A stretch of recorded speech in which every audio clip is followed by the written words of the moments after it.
प्रणाम प्रिय श्रोताओं, आज मैं आपको एक अद्भुत कथा सुनाने आया हूँ जो महाभारत के आरंभ से जुड़ी है। ये कहानी है उस महान नारी की जिनसे कुरुवंश का सूत्रपात हुआ। ये सत्यवती के जन्म की कथा है जो एक अनहोनी थी क्योंकि उनका जन्म मछली की कोख से हुआ था। कहानी बहुत पहले की है जब इस धरती पर देवता और मनुष्यों का संबंध गहरा हुआ करता था। उस समय एक महान राजा हुआ करते थे, राजा वसु। उन्हें भगवान द्वारा एक दिव्य मणि प्राप्त थी जिससे वे आकाश में उड़ सकते थे।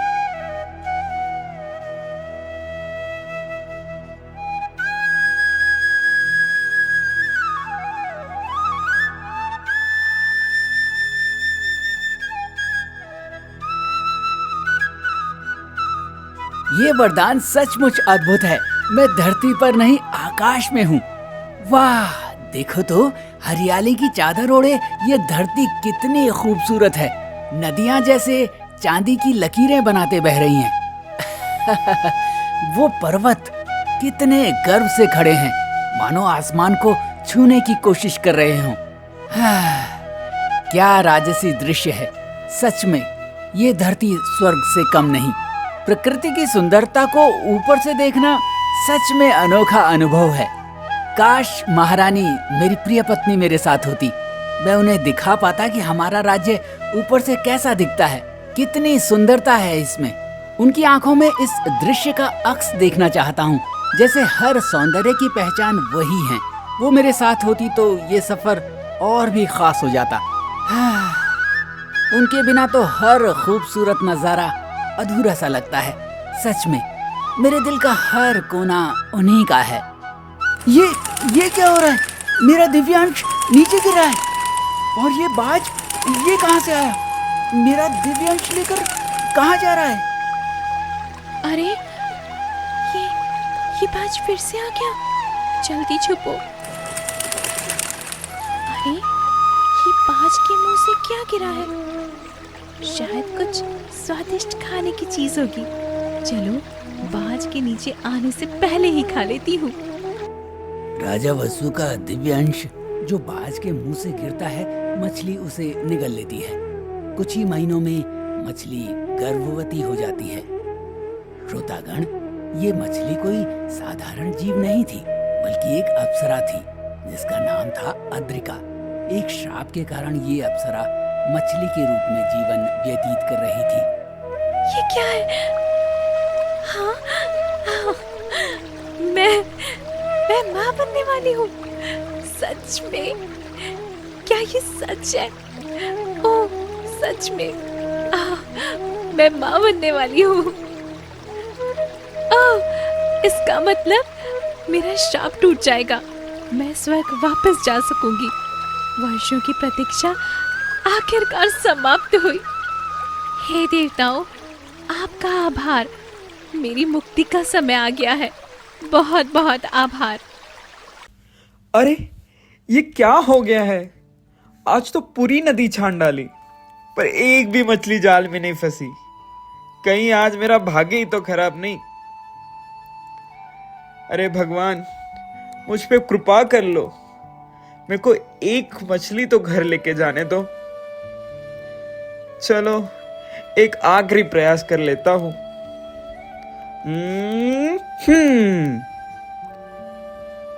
चलो मछली आ जाओ मेरे जाल में। सागर की गहराई छोड़ो, बस जाओ इस ताल में। चलो मछली आ जाओ मेरे जाल में, सागर की गहराई छोड़ो आ जाओ इस ताल में।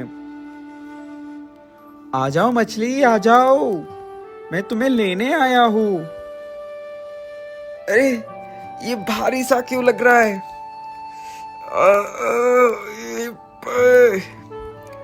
अरे ये तो बड़ी मछली लगती है, शायद आज मेहनत रंग लाएगी। ये क्या, इतनी बड़ी मछली, और ये तो बिल्कुल शांत है। लगता है इसे पता है कि इसे पकड़ा जाना इसके लिए अच्छा है। डरो मत मछुआरों, मैं कोई साधारण मछली नहीं हूँ। मैं एक शापित अप्सरा हूँ जिसका नाम आद्रिका है। ओए, ये क्या, ये कौन है? अद्रिका, एक अप्सरा? लेकिन तुम मछली के रूप में कैसे? राजा वसु का वीर्य निकलने के बाद मैं गर्भवती हो गई हूँ। मेरे पेट में 2 संतानें हैं। मुझे पकड़ने के लिए तुम्हारा प्रयास मेरे श्राप को समाप्त करेगा। कृपया मुझे राजा वसु तक पहुंचाओ। अगर ऐसा है तो मैं तुम्हारी मदद जरूर करूंगा। तुम्हारे पेट में पल रहे बच्चे किसी महान उद्देश्य के लिए होंगे। मछुआरा अन्य मछुआरों को बुलाता है। सभी मछुआरे अद्रिका और उसके गर्भ के बारे में सुनकर चकित होते हैं। क्या कह रहे हो? मछली गर्भवती है और इसमें 2 बच्चे हैं? अरे भाई, हमें तुरंत राजा वसु के पास जाना चाहिए। ये मामला साधारण नहीं है। चलो चलो, इसे राजा वसु के पास लेकर चलते हैं। वे ही इस स्थिति का सही निर्णय कर सकते हैं। मछुआरे राजा वसु को मछली और उसके गर्भ की बात बताते हैं। मछली 2 बच्चों, एक लड़के और एक लड़की को जन्म देती है। महाराज वसु, आपके चरणों में प्रणाम। मैं आपके सामने एक विचित्र घटना लेकर आया हूँ। स्वागत है मछुआरे। कहो, ऐसा क्या है जो तुम इतने विचलित दिख रहे हो? महाराज, मैंने आज नदी में एक मछली पकड़ी। जब इसे साफ करने गया, उसके पेट से 2 बच्चे निकले, एक लड़का और एक लड़की। उसके पेट में? आगे बताओ मछुआरे। महाराज, एक और बात है जिसे आपको बताना आवश्यक समझता हूँ। कहो मछुआरे, और क्या रहस्य है इस विचित्र घटना का?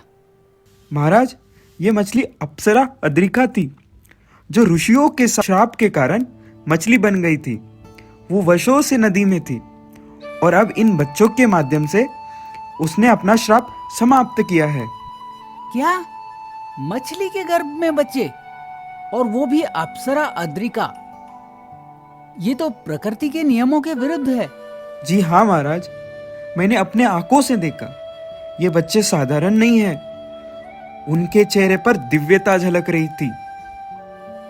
मछुआरे, क्या ये बच्चे तुम्हारे पास हैं? उन्हें तुरंत मेरे सामने लाओ। ये बच्चे, ये निश्चित रूप से मुझसे जुड़े हैं। मैं इन्हें पहचानता हूँ। महाराज, आपका अभिप्राय क्या है? मछुआरे सुनो, वर्षों पहले एक भविष्यवाणी हुई थी कि मेरे वंश के चिन्ह जल से प्रकट होंगे। महाराज, ये तो अद्भुत बात है, लेकिन इन बच्चों का क्या होगा? इन दोनों का पालन पोषण मेरे अधिकार क्षेत्र में होगा। लेकिन क्या महाराज? ये लड़की, इसकी आंखों में भविष्य का गहन रहस्य दिखता है। मैं इसे तुम्हें उपहार स्वरूप देता हूँ। तुम इसका पालन पोषण ऐसे करो जैसे कि ये तुम्हारी अपनी संतान हो। महाराज, क्या मैं इस योग्य हूँ? तुमने इस घटना को मेरे सामने लाकर अपनी निष्ठा सिद्ध की है। इस लड़की के माध्यम से तुम्हारा भाग्य चमकेगा। महाराज, ये मेरे लिए अनमोल उपहार है। मैं इसका जीवन भर ध्यान रखूंगा। और ये लड़का, ये मेरा उत्तराधिकारी होगा। ये मेरे वंश का गौरव बनेगा। और इस तरह दरबार में सन्नाटा छा जाता है।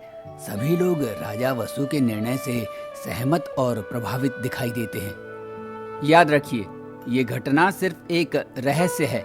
इसे जन सामान्य से छुपा कर रखना होगा। जैसे आप आदेश दें महाराज। ये सोने के सिक्के तुम्हारी ईमानदारी और परिश्रम के लिए। लड़की की अच्छी देखभाल करना। मछुआरे खुशी खुशी लड़की को लेकर लौट जाते हैं। राजा ने न केवल सम्मान दिया है हमें, बल्कि हमारी मेहनत का फल भी दिया है। ये लड़की हमारे लिए किसी वरदान से कम नहीं। हम इसकी देखभाल पूरे दिल से करेंगे। हे कन्या, तुम अद्वितीय हो। तुम्हारे रूप और तेज से मेरा हृदय तुमसे प्रेम करने की इच्छा करता है। मेरा मन चाहता है कि हम दोनों की एक संतान हो जो संसार में महान कार्य करे। महर्षि, यदि आपने ऐसा किया तो मुझे कौन अपनाएगा? मुझसे कौन शादी करेगा? मैं साधारण मछुआरे की बेटी हूँ। मेरे जीवन में कलंक लग जाएगा। ये सुनकर महर्षि पराशर मुस्कुराए। उन्होंने सत्यवती की आंखों में आश्वासन भरा और अपनी दिव्य शक्तियों का प्रयोग करते हुए वातावरण में परिवर्तन किया। चिंता मत करो, मैं इस नाव के चारों ओर एक दिव्य कुहासा का पर्दा खींचता हूँ ताकि कोई इस क्षण को न देख सके, और मेरी शक्ति से तुम्हारा कौमार्य अक्षुण्ण रहेगा। तुम्हें समाज में कोई भय नहीं होगा। सिर्फ यही नहीं, तुम्हारे शरीर से मछली की गंध सदा के लिए दूर हो जाएगी। इसके स्थान पर तुम्हारे तन से ऐसी मधुर सुगंध आएगी जो हर किसी को आकर्षित करेगी। ये मेरा वचन है। हे ऋषिवर, मैं इस परिवर्तन को महसूस कर रही हूँ। यह सच में चमत्कार है। अब मुझे मछली की गंध नहीं आती। अब एक नई पहचान मिली है मुझे। पराशर ऋषि के इस वरदान से सत्यवती का जीवन सदा के लिए बदल गया। उनकी देह से आने वाली मछली की गंध अब दिव्य सुगंध में परिवर्तित हो गई थी और उनका कौमार्य भी अडिग रहा। इस अद्भुत संयोग से एक महान पुत्र ने जन्म लिया, वेद व्यास, जिन्होंने महाभारत की रचना की। तो ये था सत्यवती का वो अद्भुत क्षण जहाँ उनका साधारण जीवन दिव्यता में बदल गया। इस कथा से हमें ये सीखने को मिलता है कि हमारे प्राचीन ग्रंथों में छुपे चमत्कारों और वरदानों के पीछे गहरे संदेश होते हैं।